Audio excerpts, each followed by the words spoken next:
Hey guys, welcome to Science Ki Dunya. If you like this video, subscribe to our channel and press the bell icon so that you may get further notification of the topic we study. And also, don't forget to share this video with your friends.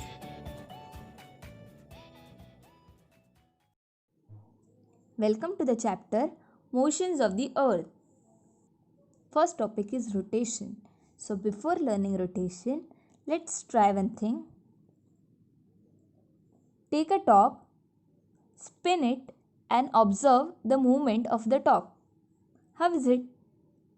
The top turns around itself. Any object that turns around itself actually turns around a certain imaginary line which is not seen, it is imaginary.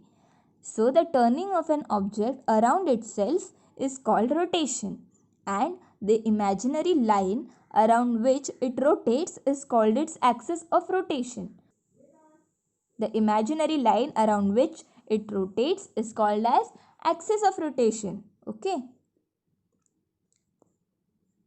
So let's see how is the Earth's rotation. Take a globe like the one in the picture and spin it. Note the line around which it rotates.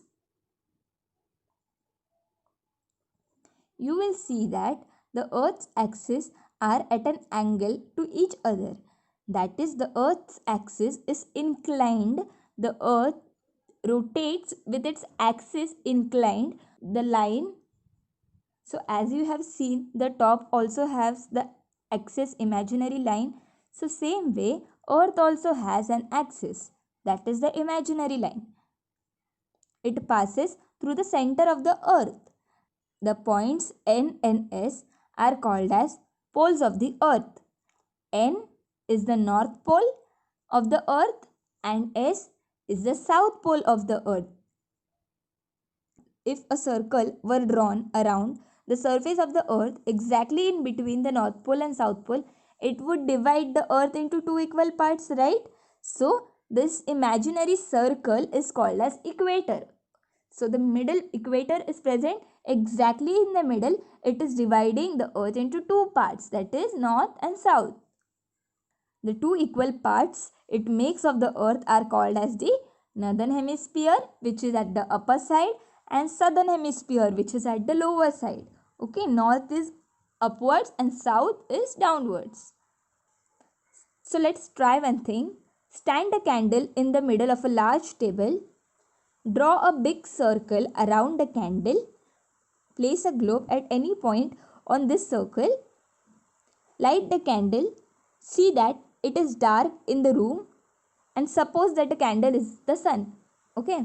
Now observe which part of the globe gets sunlight and which one does not get sunlight. Now looking at the globe from the direction of the North Pole, turn it in anti-clockwise direction. This is how the Earth rotates. That is, the Earth rotates from west to east.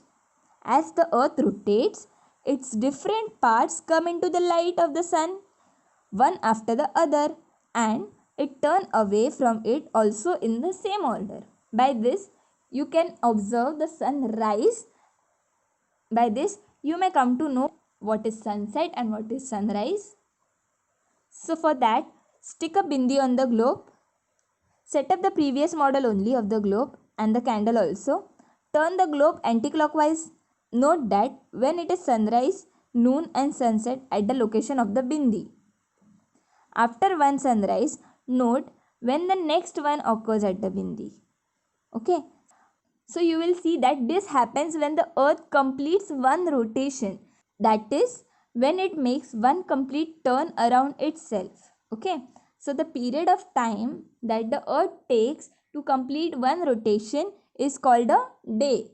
What? The period of time that Earth takes to complete one rotation.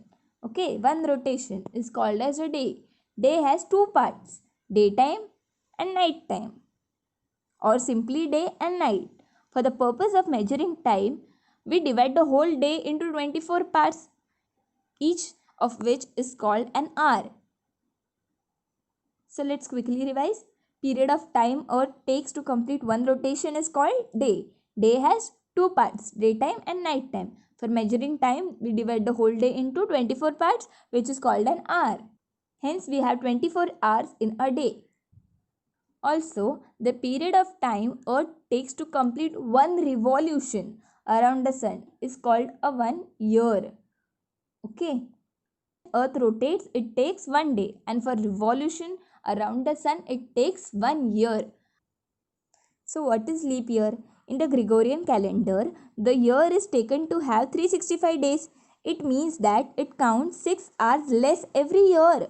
That makes 24 hours or 1 day in every 4 years. So, to make up this lost 1 day, the month of February in the Gregorian calendar has an extra day every 4th year. That year is called a leap year, and it has 366 days instead of 365 days, and February has 29 days instead of 28 days. So this leap year comes in every 4th year. So what is full moon and new moon? The moon revolves around the earth as it is satellite. You have studied in the earlier chapter. And the earth revolves around the sun. However, these two orbits intersect. Hence, the sun, the moon and the earth are not always in a straight line because the moon is also revolving, the earth is also revolving, also the earth is rotating at the same time. So, we see the half of the moon's surface which faces the earth. That is, from the earth we see only one side of the moon. The moon has no light of its own. We can see the moon because of the sun's light only that falls on the moon. On a full moon night, we see the entire side of the moon that faces the earth. On a new moon night, we cannot see any side of the face of the moon. So from the full moon to the new moon, the illuminated part of the moon seen from the earth becomes smaller and smaller. From the new moon to full moon, it again grows bigger and bigger. So you can see in the picture, from the full moon to new moon, the moon is becoming smaller, smaller, smaller and more smaller.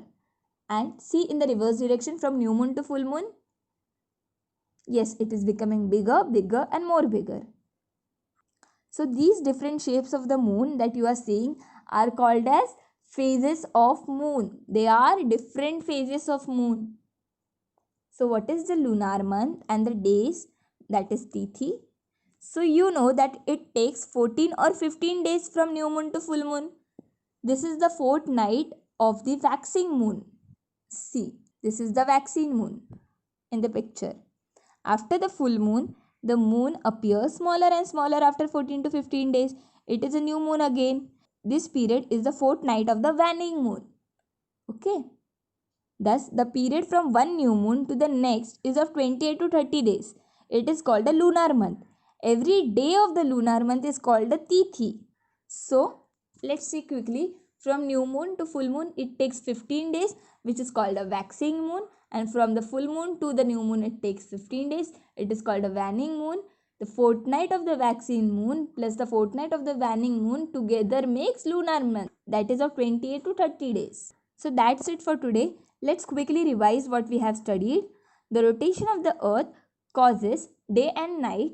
The revolution of the earth around the sun and its inclined axis together cause season. The revolution of the moon around the earth gives rise to the phases of the moon. The period from one new moon to the next is called lunar month. It has about 28 to 30 days, as I said now. The fortnight ending on a full moon is that of the waxing moon. The fortnight that ends on a new moon is of the waning moon. The days of the lunar month are called as Tithis. So that's it for today's lecture. Thank you so much.